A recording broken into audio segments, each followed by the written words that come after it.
bonsoir. Merci de suivre votre télévision qui vous propose son magazine d'entretien.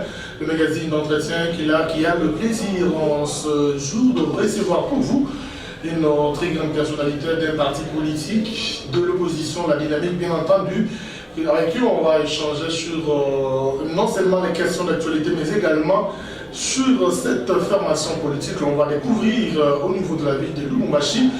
Eh bien, lui est le responsable au niveau national, on va le découvrir. Il s'agit bien de monsieur Michel Boffa. Monsieur Michel, bienvenue. Merci beaucoup. Merci, monsieur Joseph. Alors, monsieur Michel, finalement, on vous sur ce plateau dans quel cadre? Merci d'abord de m'avoir lancé l'invitation. Je suis enchanté d'être là. Je suis là pour parler de notre parti, de mon parti, l'UDA originelle, l'Union démocratique africaine originelle. C'est dans ce cadre-là que nous sommes là pour partager. Alors, l'UDA, ce parti qui a pratiquement quelle tendance aujourd'hui, s'il faut recadrer ou situer votre parti politique par rapport au regroupement politique actuellement à RDC? L'UDA originelle est un parti politique qui se retrouve dans l'opposition. Nous sommes dans la dynamique de l'opposition aujourd'hui en République démocratique du Congo. Et donc, notre parti se situe dans cet angle-là parce que, bien entendu, nous aurons à le dire dans les minutes qui suivent, nous sommes pas d'accord avec la gestion actuelle du pays et nous ne sommes pas d'accord surtout avec l'insécurité autour de notre constitution. Voilà pourquoi nous sommes dans l'opposition. Et l'UDA en étant à l'opposition va justement a pour objectif seulement de faire respecter la constitution. Vous avez des missions particulières que vous êtes assignées, évidemment en tant que formation politique. Vous savez, José, l'opposition c'est l'épine dorsale d'une nation. L'opposition c'est la loi fondamentale. La constitution plutôt, c'est la loi fondamentale, c'est l'épine dorsale de la nation. Et donc si des individus se donnent le luxe de piétiner la constitution de la République, de la bafouer, de la fouler aux pieds, nous n'avons plus de nation, nous ne sommes plus un État. Et donc voilà pourquoi nous ne sommes pas dans l'opposition simplement parce que nous voulons faire respecter la constitution. C'est un aspect de notre combat, mais au-delà de ça, nous nous battons pour beaucoup d'autres considérations, pour des droits fondamentaux qui ne sont pas respectés, des droits les plus élémentaires, des droits à la vie, le droit au loisir, le droit à l'éducation, les droits à la santé. Ce sont des droits fondamentaux qui doivent, dont les citoyens d'une nation doivent aujourd'hui bénéficier. Alors, l'UDA en tant que telle, parce que c'est déjà l'union où il y a la démocratie, qu'est-ce qu'il faut faire pour qu'il y ait véritablement une démocratie départ, même le concept même de votre parti politique par rapport au pays? Je crois que c'est une lecture qui est aujourd'hui simple parce que pour nous, la démocratie c'est un cadre, la démocratie c'est un faisceau d'idées qui permettent à ce que le dirigeant d'un État, le dirigeant d'une nation puisse respecter les règles du jeu qui sont établies dans la gestion de la chose publique, dans la gestion de la res publica. Et donc, cela passe par une constitution qu'on établit, une constitution qui est votée par référendum par ce peuple, et le peuple qui vous donne, qui est le souverain primaire, qui vous donne le droit de le gouverner et de défendre ce droit.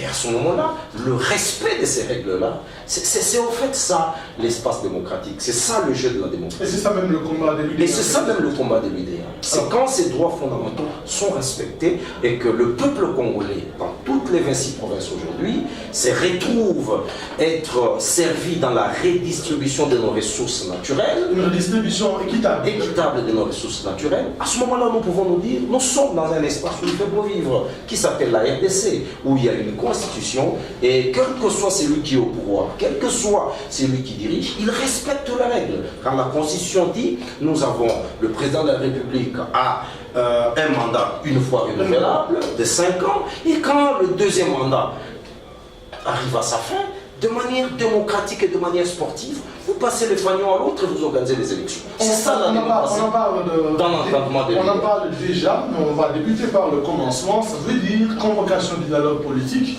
avant d'aborder l'aspect adresse du chef de l'État et tout ce qu'il y a eu comme réaction, notamment avec la dynamique.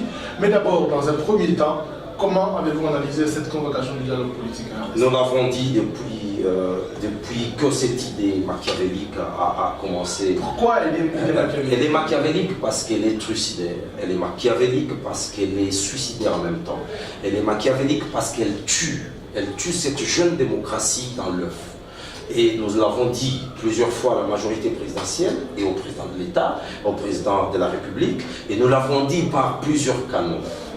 Par des déclarations au niveau de la dynamique, au niveau de l'Union démocratique africaine, nous-mêmes aussi. Nous avons fait, moi en tant que secrétaire général de l'UDA, au niveau national, bien sûr. Oui, au niveau national, j'ai à plusieurs reprises, parce que je participe à toutes ces assises-là à tout le niveau, avec tous les autres partenaires de l'UDA dans l'opposition, nous avons dit, nous avons fait savoir ça au chef de l'État. Mais ils ont fait sourd l'oreille.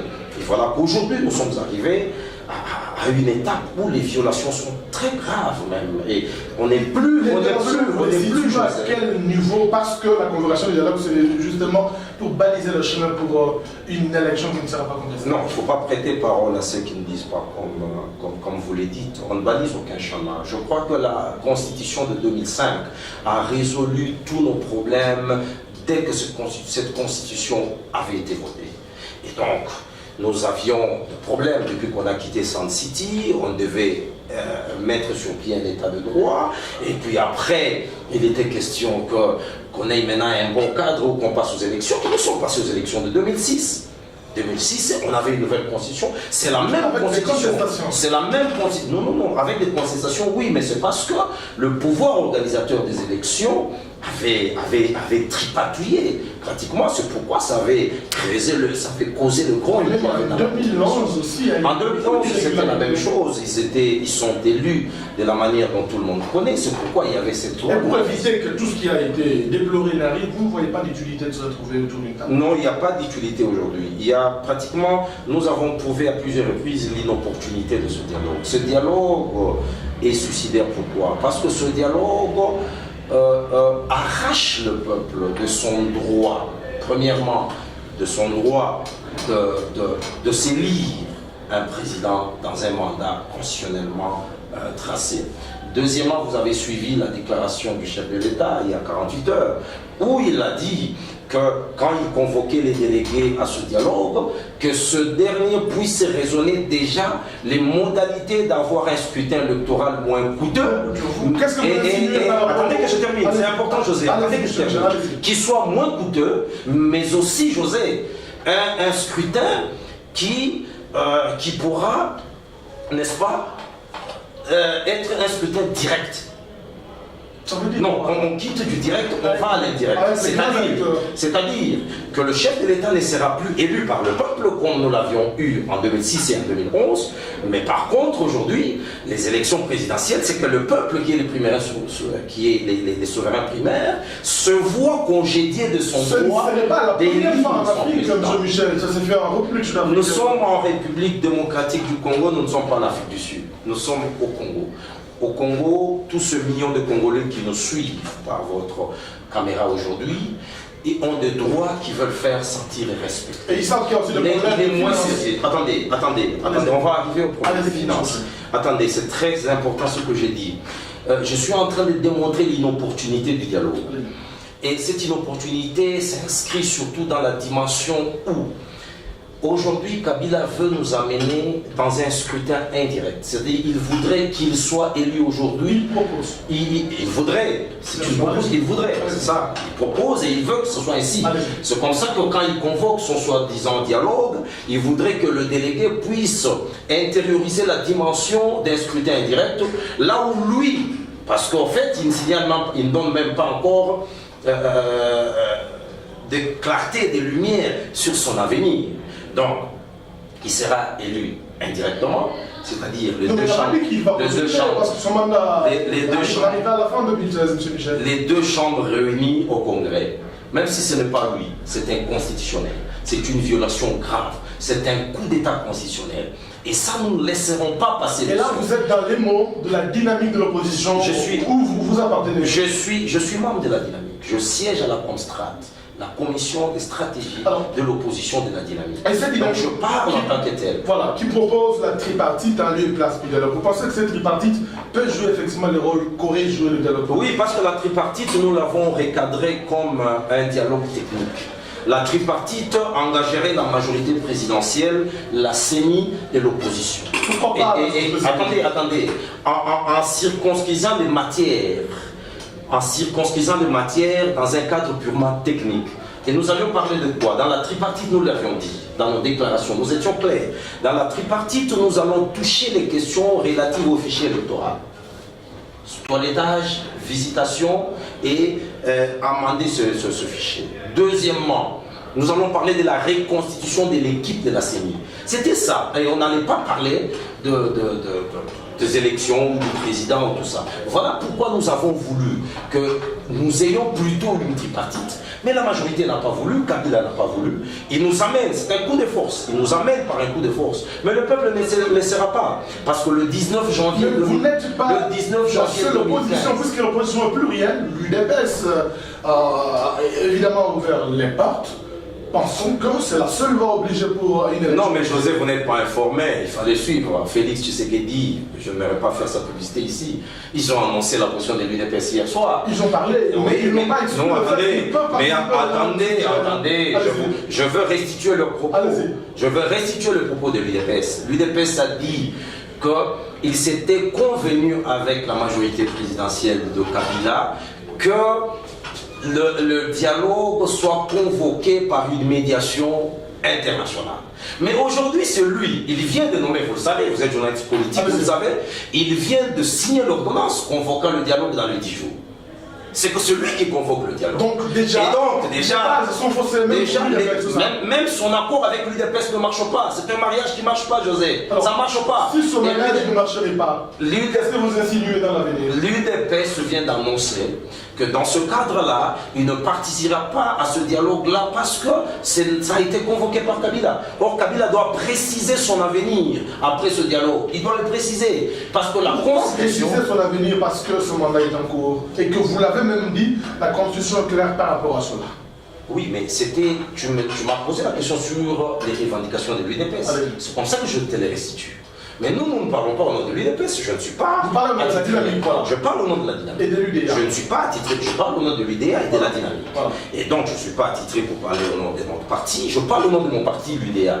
Et donc je te dis que ce soit la majorité, que ce soit notre parti ou les autres partis qui voudraient aller, et c'est leur droit, nous ne sommes pas plus congolais qu'eux. Mais nous disons que nous allons, nous, UDA et nous, l'opposition, dans la dynamique, nous allons faire échec à tout projet de tout individu ou tout groupe d'individus qui confisquent le pouvoir et qui cherchent à le mener sans pouvoir associer le plébiscite du peuple. Nous allons nous opposer à ça, comme nous l'avions fait le 19, le 20 et le 21 janvier. Et toutes vos revendications, pourquoi ne pas aller les dire au dialogue? Parce que même dans la tripartite, il y a certaines questions, notamment la sécurisation des élections, qui peuvent être évoquées. Vous pensez que cela peut être traité avec la CENI ou avec les politiques? José, est-ce que vous comprenez que la Constitution n'est pas un pacte de dialogue? Nous sommes à la fin d'un deuxième mandat d'un président qui doit partir, messieurs. Il doit partir. Et la Constitution le dit. Et la Constitution donne même une portion du calendrier électoral. C'est-à-dire que le 19 décembre, il faut déjà qu'il y ait passation civilisée du pouvoir au sommet de l'État. Mais nous allons parler de quoi? Enfin, nous allons parler de quoi? Avec qui? Il n'a pas qualité à nous appeler. Il doit préparer, par contre, que dans les 90 jours avant les élections, qu'on convoque déjà le corps électoral et qu'on se prépare aux élections.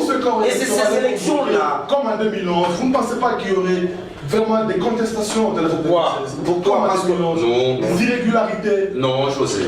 Non. Nous voulons qu'il doit s'assumer. Il est président de la République en exercice. Il est fin mandat, mais il est encore en train de poser des actes comme chef de l'État. Il doit prendre ses responsabilités et c'est ça le pouvoir régalien qui lui est reconnu, qui est reconnu à l'institution président de la République. Vous comprenez? Et donc, à ce titre-là, il doit prendre ses responsabilités pour organiser les élections afin que l'alternance puisse être vécue pour la première fois dans ce Congo de Lumumba, dans ce Congo de Laurent Kabila, dans ce Congo d'André Guillaume Loubaye. Alors, on en vient c'était plus une question des finances qui pose problème aujourd'hui, les élections. Vous pensez que le pays a la possibilité, dans le temps qui nous reste, de mobiliser les moyens pour organiser les élections? Les moyens sont là. Les moyens sont là, je vous le dis. Les moyens sont là parce que le gouvernement a l'obligation constitutionnelle mensuellement de verser les dus à la CENI en prévision des élections. Donc ça doit être fait. Le Premier ministre Matata doit nous expliquer si ça n'a pas été fait, pourquoi ça n'a pas été fait, et il doit nous expliquer. Deuxièmement, pourquoi je dis qu'il y a de l'argent? Il y a de l'argent parce que chaque jour, ici, l'État dépense. Si on n'a pas 2 millions de dollars pour organiser les élections de gouverneurs, mais on en a quand même pour organiser de festivités où les gens vont en balade dans les avions, dans les provinces de la République. Je n'insinue rien, mais malheureusement, c'est ça le triste spectacle qu'on nous offre dans ce pays. Et donc je dis, l'argent est là. Et il faudrait simplement que ceux qui sont au pouvoir, qui sont en train d'exercer ce pouvoir d'État, qui soient responsables et qui puissent décaisser l'argent pour des fins électorales. Alors, on va peut-être parler de l'UDA. UDA avec le G7, nous l'avons vu à la dernière déclaration à partir de Kinshasa, le dynamique, l'UDA, le G7. Finalement, quelles sont les raisons que vous entretenez avec le G7? Ce parti, c'est cette partie politique de majorité qui ont claqué la porte et désormais qui sont avec vous.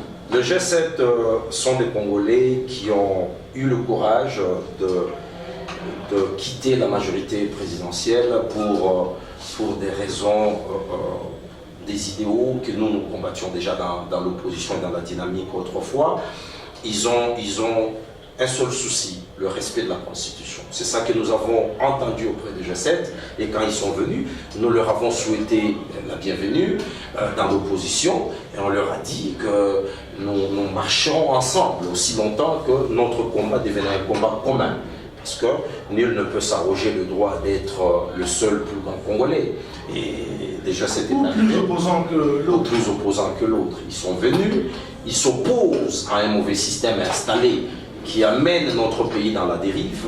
Et à ce moment-là, nous marchons ensemble. Voilà pourquoi hier, nous avons fait une très grande déclaration, une déclaration commune, où nous fustigeons la dérive qui n'est même plus au niveau des soupçons aujourd'hui de M. Kabila et de sa majorité, de vouloir rester au pouvoir le plus longtemps possible, de modifier la constitution de la République et aussi de changer même le système de scrutin. Et ça c'est plus grave, c'est un coup d'État, c'est un coup de force. Vous parlez du coup d'État constitutionnel, alors s'il faut peut-être rentrer dans ce registre de changement à la Constitution, vous constaterez que ce vent souffle en Afrique.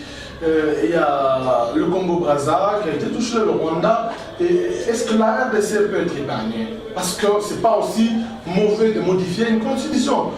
Nous voyons par exemple le cas de la France où François Hollande a dit qu'il était nécessaire de modifier la constitution pour renforcer certaines mesures sécuritaires pour que le pays puisse se doter de certains outils importants. S'il vous plaît, José, j'aimerais vraiment que pour un débat comme ça, un échange citoyen, qu'on puisse édifier ce peuple qui nous écoute.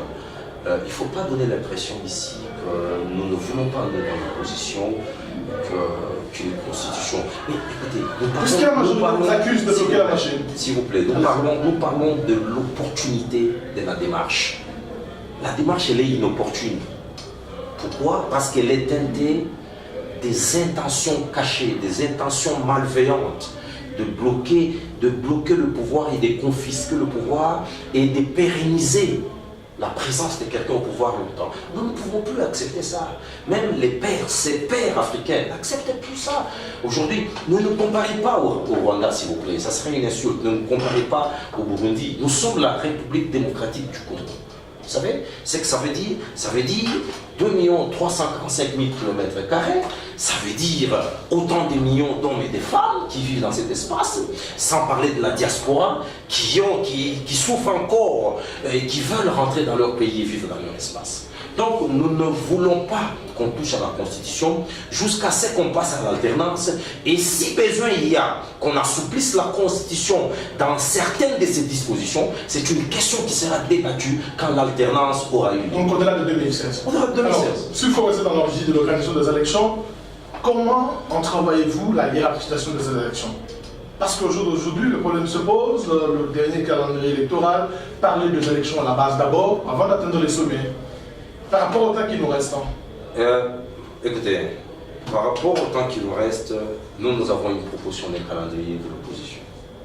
Et nous avons dit... De la dynamique. De la dynamique. Voilà. Et nous avons dit, avec la CEMCO, Conférence épiscopale nationale catholique, nous avons dit, nous sommes prêts à travailler avec les experts de la CENI.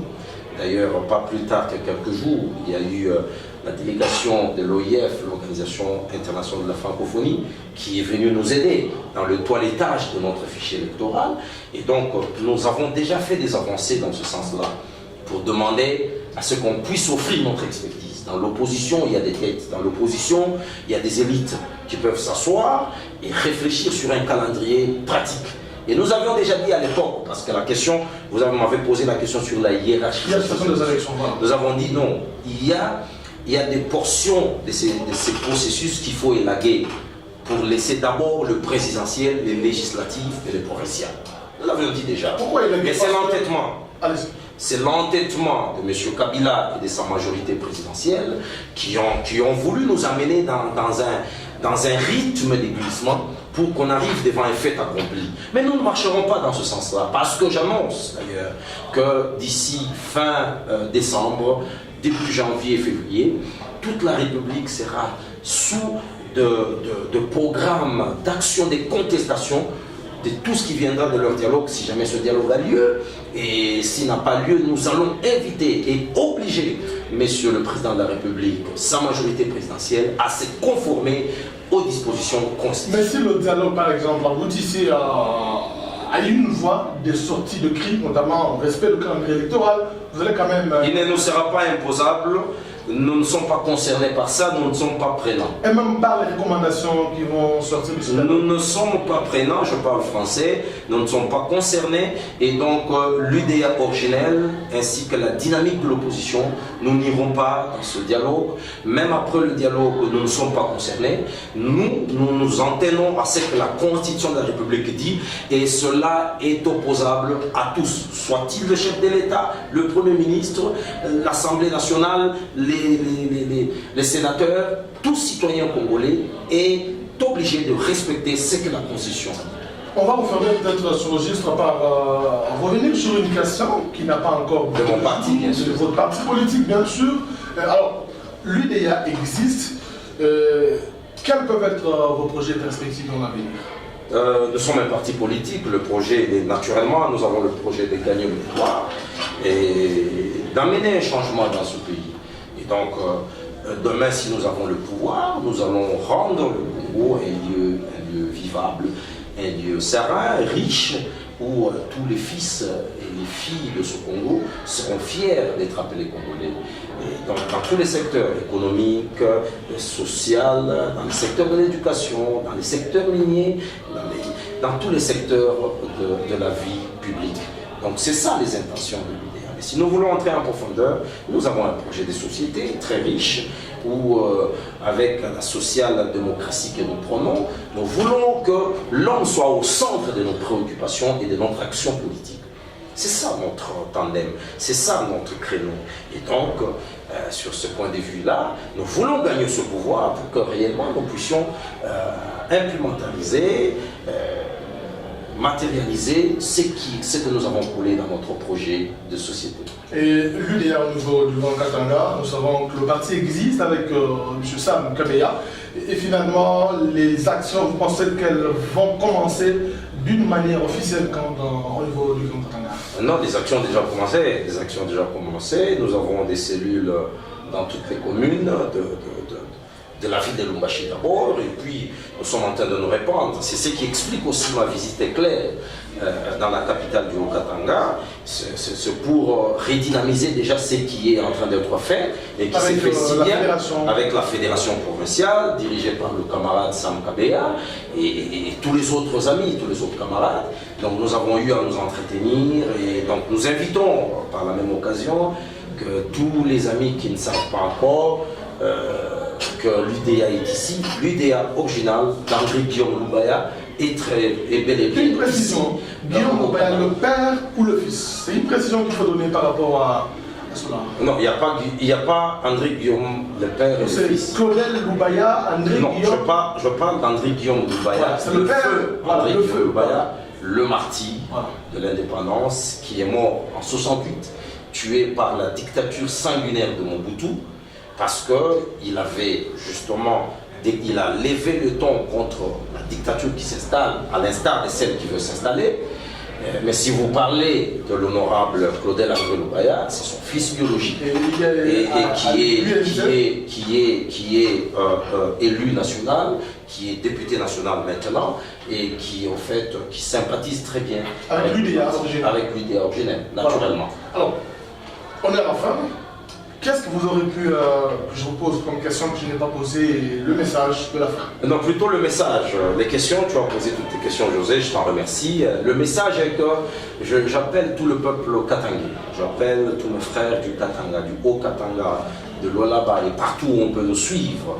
Même dans le monde, parce que les gens passent sur YouTube. Même dans le monde, parce que ça passe sur YouTube. Partout vous pouvez nous suivre. Sachez que nous sommes unis comme un seul homme. Nous parlons d'une seule voix et nous allons contrer la manœuvre de Kabila de chercher à se pérenniser au pouvoir après 2016. Nous savons qu'en décembre 2016, nous allons vivre la passation civilisée du pouvoir au sommet de l'État. C'est le vœu de l'opposition, c'est le vœu de l'UDA originelle, c'est le vœu de tous les Congolais et de tous les Katangais. Nous sommes fatigués de vivre la dictature. Le temps de la dictature est passé. Nous devons rentrer au système politique les plus humains qui soient, c'est-à-dire la démocratie, où le peuple élu ses dirigeants par un scrutin direct et non indirect.